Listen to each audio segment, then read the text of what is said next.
What really looms ahead as we look at this moment is a test for democracy and for several of the shared global values and norms that connect us to democracy, such as accountability and transparency. And I think that when we look at beneficial ownership and the issues around it, it touches as well on these important shared values. Now, beneficial ownership reform is a critical piece of this agenda. As we've seen from recent leaks and investigative reporting over the past several years, shell companies continue to be one of the main enablers of financial crime, which undermines our democratic institutions and reduces resources for public services like health and education. Firstly, we need to embed transparency and accountability throughout the Building Back agenda. Implementing the G20's recent call to action on corruption and COVID-19 will be vital in this respect. This includes publishing information on beneficial ownership of companies awarded contracts or receiving public support.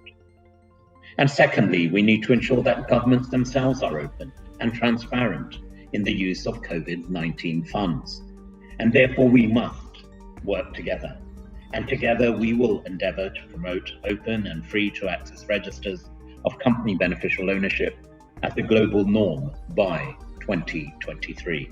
Anti-corruption reforms is one of the core reform agendas for the new government, and we see beneficial ownership as integral part of our anti-corruption reform agenda. We have been drafting the new amendment to the law, which will introduce the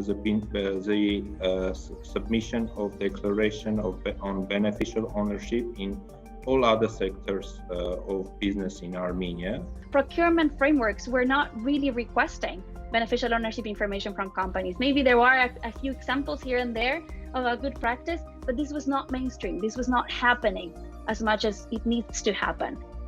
Procurement during a time of state of emergency as this has very high risk of corruption, and it is important to mitigate this corruption risk by disclosing as much information as possible, including the information about those behind companies handling contracts for government.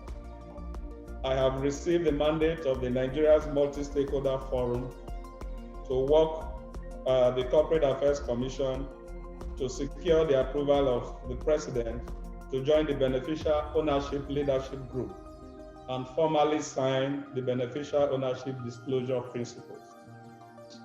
Beneficial ownership disclosure is critical for tackling fundamental challenges all governments face, addressing money laundering and corruption, and critically enabling better, cleaner public procurement by showing where public money really ends up. Private sector engagement is key, and the FATF has realized this. We started by working with the governments, and we soon realized that we had to work with the private sector and the civil society. And this is because anti-money laundering and counter-terrorist financing is not a crime without victims. We're talking about having better societies. We're talking about money that comes from a crime, but that will also fuel more crimes if it gets laundered. We need to start working in a different pace for tools as important as the beneficial ownership public registry. We don't have time to be wasted right now.